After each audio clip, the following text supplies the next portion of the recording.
सुप्रभात। मैं Pushpalata Chaurasia sacred heart school की अध्यापिका, कक्षा 8वीं, विषय हिंदी भाषा को लेकर प्रकरण 2 में भाग 1 में आप सभी का स्वागत करती हूँ। प्रकरण को पढ़ने से पहले बच्चों, आप अपनी आंखें बंद कीजिए और हाथ जोड़िए। जो मैं आज सुविचार बोलने जा रही हूँ उसे आप ध्यान से सुनिएगा, क्योंकि आपने वह सुविचार अपनी कॉपी में लिखना है। तो आज का सुविचार है, साहस सिर्फ आगे बढ़ने की शक्ति नहीं है, बल्कि यह शक्ति ना होने पर भी आगे बढ़ते जाना है। कहने का तात्पर्य ये है कि शरीर से ही सिर्फ साहस नहीं दिखाना है। अगर आप में शरीर से साहस नहीं है, मन में साहस है, हिम्मत है, तो आप कोई भी काम अपने परिश्रम के अनुसार कर सकते हैं। बच्चों, अब आप अपनी आंखें खोलिए। आज का दिनांक 11/6/20 है। प्रकरण 2 का भाग 1। प्रकरण का मतलब पाठ, और ये पाठ का नाम हिम्मत और जिंदगी है। हिम्मत और जिंदगी एक निबंध है।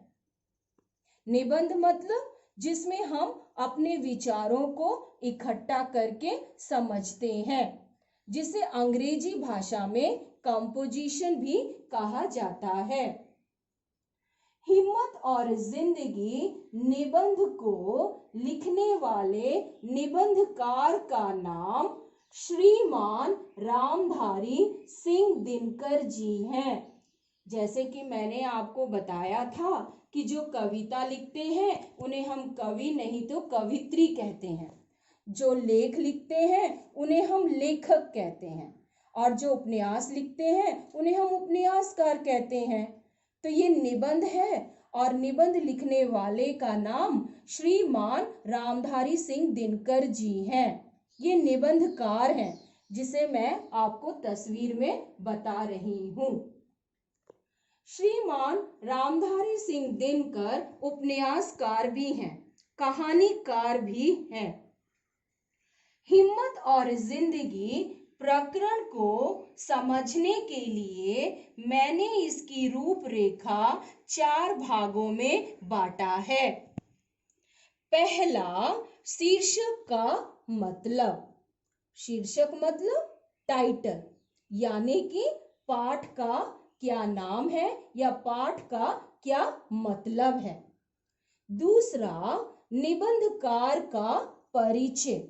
ये निबंधकार श्रीमान रामधारी सिंह दिनकर जी, इनका परिचय, क्योंकि आप हिंदी लेके पढ़ रहे हैं, साहित्य लेके पढ़ रहे हैं, तो आपको जानकारी होनी चाहिए। तीसरा, औचित्य। औचित्य का क्या मतलब होता है बच्चों? सच्चाई। इस पाठ की क्या सच्चाई है, इससे आपको क्या शिक्षा मिलती है, उसके बारे में हम पढ़ेंगे। चौथा, पृष्ठ। पृष्ठ मतलब पेज, पन्ना। पन्ने के अनुसार सार, नहीं तो उसका परिचय। बच्चों, पहला, शीर्षक का मतलब। शीर्षक हिम्मत और जिंदगी, यानी कि प्रकरण का नाम हिम्मत और जिंदगी। हिम्मत का क्या मतलब होता है? हिम्मत का मतलब साहस, साहस और बहादुरी। हिम्मत का मतलब होता है साहस और बहादुरी। हिम्मत एक स्त्रीलिंग शब्द है। स्त्रीलिंग मतलब जो स्त्री जाति का बोध कराए, जो शब्द स्त्री जाति का बोध कराए। जैसे हम व्यक्ति में माता, बहन, बेटी, ये सब क्या हुए? स्त्रीलिंग शब्द हुए। उसी प्रकार शब्दों में भी स्त्रीलिंग और पुल्लिंग होता है। तो हिम्मत शब्द जो है वो क्या है? स्त्रीलिंग है, स्त्रीलिंग शब्द है, यानी ये स्त्री जाति का बोध करा रहा है। दूसरा, जिंदगी। जिंदगी का क्या मतलब है? जिंदगी का मतलब है जीवन, सजीवता, जीवन काल। आप अपनी जिंदगी में किस प्रकार का कार्य कर रहे हैं और क्यों कर रहे हैं, इसीलिए आप ये पाठ पढ़ रहे हैं। इस पाठ के पढ़ने का क्या मतलब है, ये हमारी जिंदगी में क्या मायने रखता है, इसी के अंतर्गत, शीर्षक के अंतर्गत आप इसे समझ रहे हैं। तो कहने का तात्पर्य ये है कि मन की वह दृढ़ता जो कोई बड़ा काम करने में प्रवृत्त करती है या जिसके कारण हम निडर होकर किसी खतरे आदि का सामना करते हैं। तो कहने का तात्पर्य है कि हिम्मत और जिंदगी से हम अपनी जिंदगी को आगे बढ़ा सकते हैं, चाहे हमें जिंदगी में कितनी भी मुश्किलों का सामना आए, चुनौतियां आए, उन सब को पीछे रखते हुए साहस पूर्वक अपनी जिंदगी को आगे बढ़ाते जाना है। दूसरा, निबंधकार का परिचय। जो निबंध लिखता है उसे हम निबंधकार कहते हैं। तो निबंधकार का परिचय। निबंधकार कौन? श्रीमान रामधारी सिंह दिनकर, जो आप चित्र में देख रहे हैं। श्रीमान रामधारी सिंह दिनकर हिंदी साहित्य के सुविख्यात राष्ट्रीय कवि थे। वो आधुनिक काल के कवि थे, आधुनिक काल के वीर रस के कवि थे। निबंधकार भी थे, लेकिन उन्हें कवि के रूप में जाना ज्यादा जाता है क्योंकि वो राष्ट्रीय कवि थे।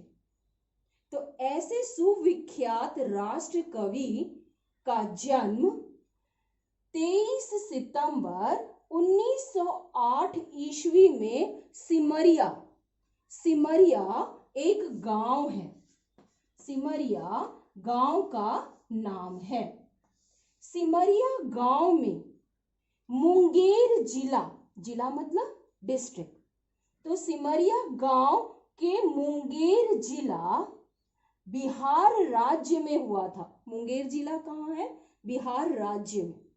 और मुंगेर जिला के सिमरिया गांव में उनका जन्म हुआ था और बिहार राज्य की राजधानी पटना। उनकी माता का नाम मनरूप देवी सिंह था और उनके पिता का नाम श्रीमान रवि सिंह था। माता और पिता का पेशा क्या था? वो एक सामान्य किसान थे। सामान्य किसान का काम करते थे, फसल उगाया करते थे, अनाज उगाया करते थे। उनके पुत्र थे राष्ट्र कवि श्रीमान रामधारी सिंह दिनकर।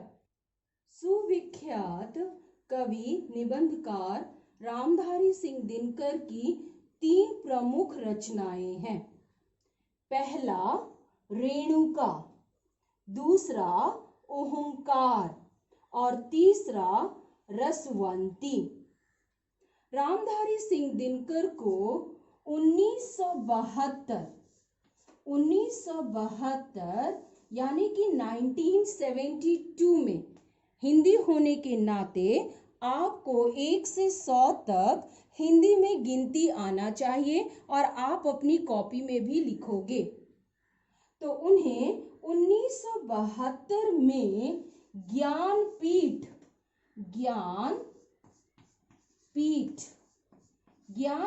एक उपाधि है, ज्ञानपीठ से इन्हें सम्मानित किया गया था और वे एक राष्ट्रीय कवि भी थे। ऐसे ज्ञानपीठ सम्मानित व्यक्ति और राष्ट्र कवि निबंधकार की मृत्यु 24 अप्रैल 1974 को चेन्नई में हुआ था। बिहार राज्य में उनकी प्रारंभिक शिक्षा हुई थी। आगे काम के लिए वो इधर उधर गए और चेन्नई में 1974 को इनकी मृत्यु हुई। तीसरा, औचित्य। औचित्य मतलब सच्चाई। तो पाठ हिम्मत और जिंदगी की क्या सच्चाई है? सच्चाई ये है कि बच्चों, जिंदगी का आनंद परिश्रम, परिश्रम मतलब मेहनत। परिश्रम का क्या मतलब होता है बच्चों? मेहनत। परिश्रम और साहस, साहस मतलब हिम्मत, बहादुरी में है।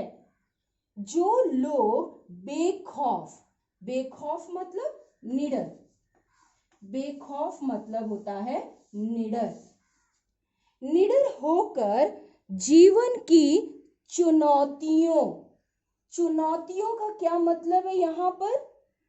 किसी से यह कहने की क्रिया, क्रिया मतलब काम, कि तुम में शक्ति हो तो अमुक काम कर दिखाओ। अमुक का मतलब कोई खास। अमुक का क्या मतलब होता है बच्चों? कोई खास। अमुक का मतलब हुआ कोई खास।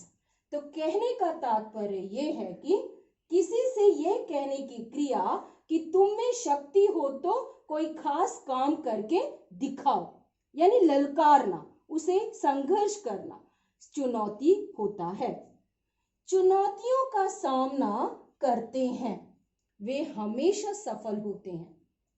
तो कहने का मतलब यहाँ पर यह सच्चाई है कि जिंदगी का आनंद, जिंदगी का सुख तभी हम उठा सकते हैं जब हम मेहनत करें, बहादुरी से मेहनत करें, निडर होकर मेहनत करें। और जो भी हमारी जिंदगी में मुश्किलें आए, चुनौती आए, उससे हमें घबराना नहीं है। कुछ समय के लिए हम अपनी चुनौतियों से घबरा जाते हैं, रुक जाते हैं, लेकिन उससे हमें सीख लेते हुए आगे बढ़ते जाना है। अगर आप अपनी जिंदगी में रुक गए तो शायद आप अपनी जिंदगी का मजा नहीं ले पाएंगे, आनंद नहीं उठा पाएंगे। इसीलिए चाहे जिंदगी में कितने भी संघर्ष आए, कितनी भी परेशानी आए, आप अपनी जिंदगी को साहस पूर्वक होकर मेहनत करके आगे बढ़ते ही जाना है। और जो व्यक्ति आगे बढ़ता है उसी को अपनी जिंदगी में सफलता मिलती है।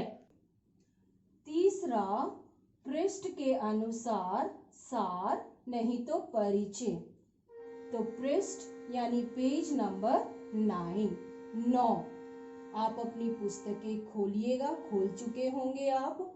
जो मैं पढ़ रही हूं और मेरे उच्चारण को ध्यान से सुनिएगा, समझिएगा और उसे ग्रहण कीजिएगा। जिंदगी के असली मजे उनके लिए नहीं है जो फूलों की छा को आप रेखांकित कीजिएगा। छा का मतलब होता है छाया। क्या मतलब होता है बच्चों? छा का मतलब छाया। के नीचे खेलते और सोते हैं, बल्कि फूलों की छा के नीचे अगर जीवन का कोई स्वाद छिपा है तो वो भी उन्हीं के लिए है जो दूर रेगिस्तान से आ रहे हैं, जिनका कंठ को भी आप रेखांकित कीजिएगा। कंठ का मतलब होता है गला। कंठ का क्या मतलब होता है बच्चों? गला। कंठ सूखा हुआ, होंठ फटे हुए और सारा बदन को भी आप रेखांकित कीजिएगा। बदन का मतलब होता है शरीर। बदन का क्या मतलब होता है? शरीर, देह। बदन पसीने से तर है, तर को भी आप रेखांकित करिएगा। तर का मतलब होता है गीला। तर का क्या मतलब होता है बच्चों? गीला। तर है, पानी में जो अमृत वाला तत्व है उसे वह जानता है जो धूप में खूब सूख चुका है, वह नहीं जो रेगिस्तान में कभी पड़ा ही नहीं है। सुख देने वाली चीजें पहले भी थी और अब भी हैं। फर्क ये है कि जो सुखों का मूल्य को भी आप रेखांकित कीजिएगा, उसका मतलब है कीमत। उसका क्या मतलब है बच्चों? कीमत।